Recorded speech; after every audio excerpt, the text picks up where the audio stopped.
right, guys, we're getting ready to start the second session of this. Just keep in mind, it seems like for the past couple of weeks, even the past few months, we've been talking about it's not about us, it's about doing for others. Next skit, hopefully it's a little comical, but you'll get the meaning along with it at the same time.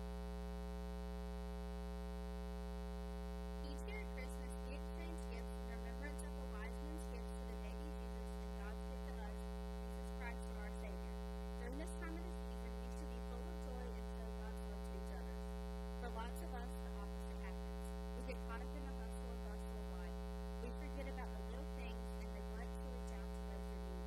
In Matthew chapter 25, Jesus tells us in a parable that we will be held accountable on how to treat others. He said, "What you do for the least of these, you do for me. And what you did not do for the least of these, you did not do for me." This Christmas season, as we surf the internet's bargains and truths through the nation's malls and big box stores, we would do well to keep this parable in mind, considering the true cost of our Christmas purchases. With this being said, the HSA Youth is proud to present You Did It For Me.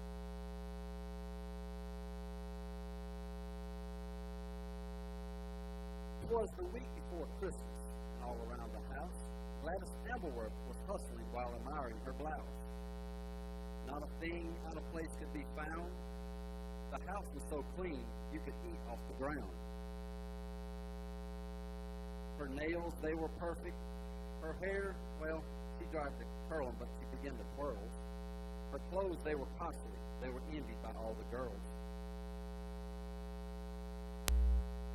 Her tree was brought in by the greatest designer, who cost her a fortune, but hey, this was minor. She dusted off her Bible with painstaking care, in hopes that her pastor would notice it there. With her nativity up and her presents all wrapped, she felt sure she was ready for a long winter's nap. When what to her wondering eyes did appear, but a note saying a guest would soon be here. The note was embossed with gold letters impressive, and scented with lavender, which she said was excessive. Now, when Gladys turned over the note so mysterious, she could scarce take it in, or was she delirious? A prophet, a priest, and a king all in one. The visitor was coming, and Gladys was quite undone. What a disgrace to be caught in her onesie, as she fled to her closet in a frenzy. She ripped through her closet with hat boxes flying. She searched through a wardrobe, everything trying. At last she emerged in color so gracious, if truth be told, she was looking outrageous. True to her form, Gladys constantly made her house ready. She waited for royalty, feeling quite heavy.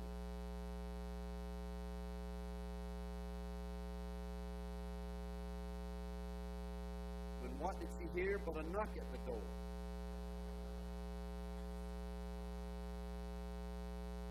When she opened it, all she found was a boy who was 4 times 4.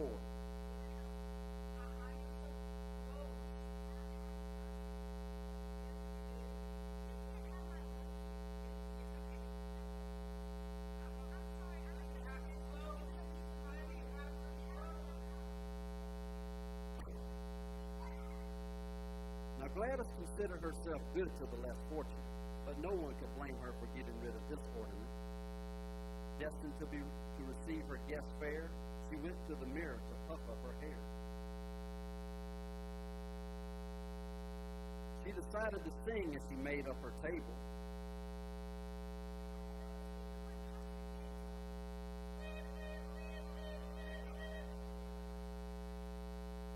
She was sure to impress with her cooking skills able.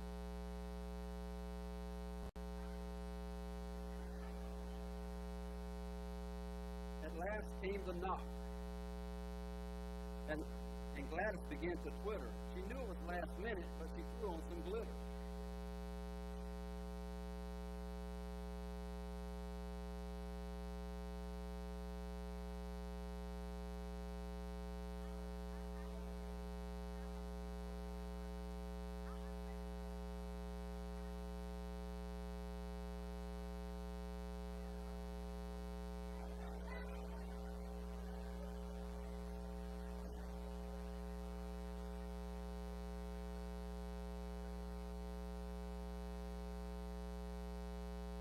man at the door was so unexpected.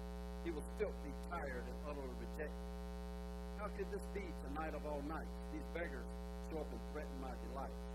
Gladys grabbed some hairspray as she wasn't beyond admitting.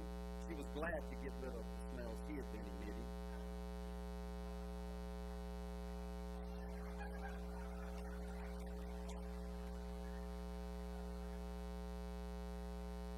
As she sat down to pour herself some tea, she said, I must steady myself if I'm to meet royalty. Then there came another knock at the door. When only a moment had elapsed, Mrs. Amelworth answered the door and collapsed. Quick to recover, Gladys jumped to her feet and answered the sick preacher in a voice not so sweet.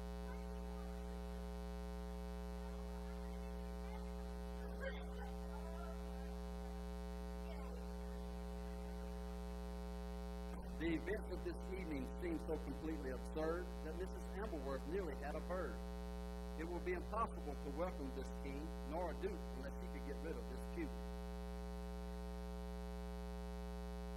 Gladys thought to herself, with all that's gone wrong, how can this be? His Majesty chose me. A knock at the doorway gave Gladys a fright.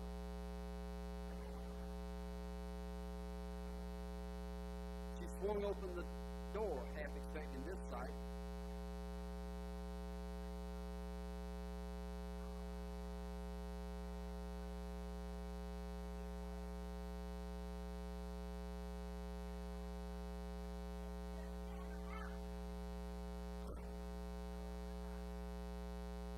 The man stood there with a disheveled appearance, an ex-convict, just perfect. What did he want? Royalty clearance? Our lady in question did not know what to think. Her hopes of this evening were beginning to sink. Something inside of her was feeling uneasy. Had she done the right thing, she was feeling quite queasy. In a twinkling, a bright light did shine. An angel appeared who was clearly divine.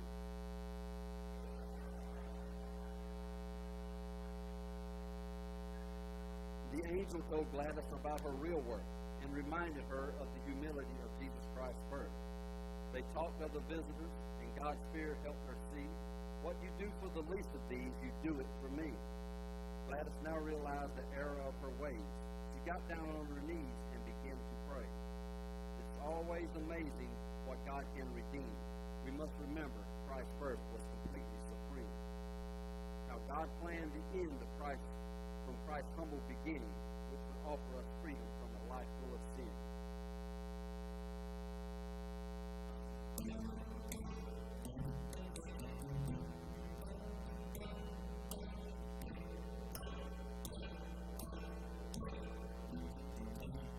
I was hungry, and you fed me.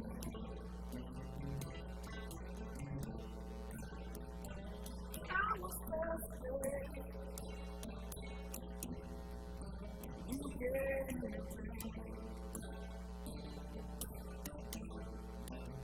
I was a stranger, you took me in.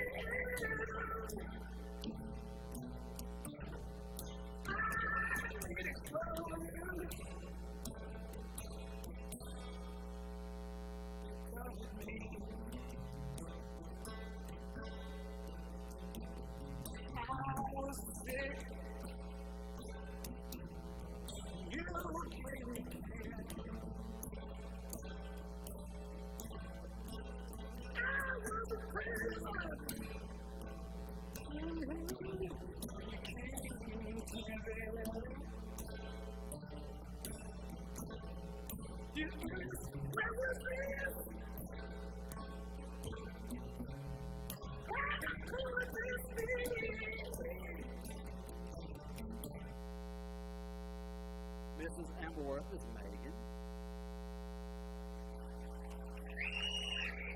Gabriel is Hunter.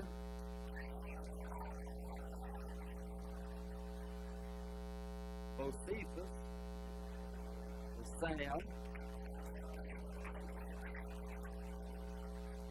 Barb is Michaela. Johnny, the convict, the sailor, and Isaac, the Sicilino. He's poor boy. Turn it over to Pastor Mark now.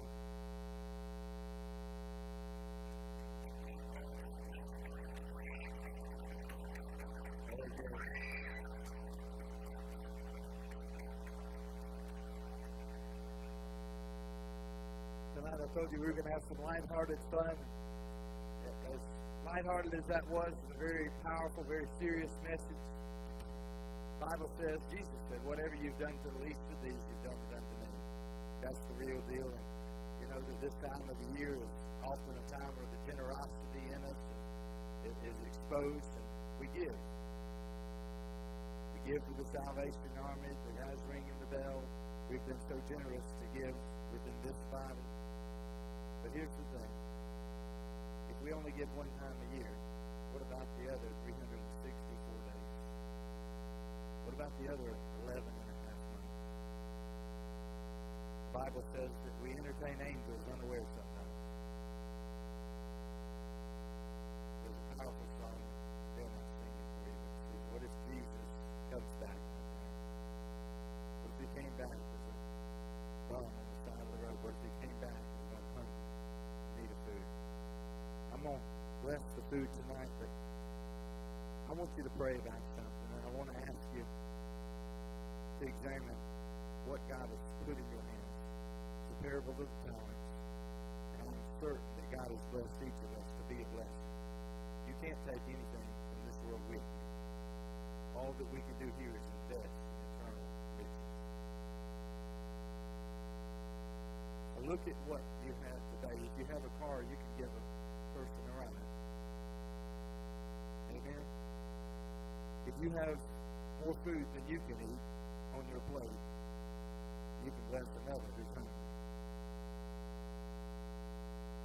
If you have more than you need materially, then you can help another that's less fortunate. And I'm not saying the Bible says the man doesn't work, he doesn't eat. I'm not talking about supporting somebody that doesn't want to work. I'm talking about there are people all around you who struggle every week and do everything that they can do and work their fingers to the bone. And it's barely enough just to get by. You don't always have to let anybody know what you're doing. But you can do it in love anyway. Amen?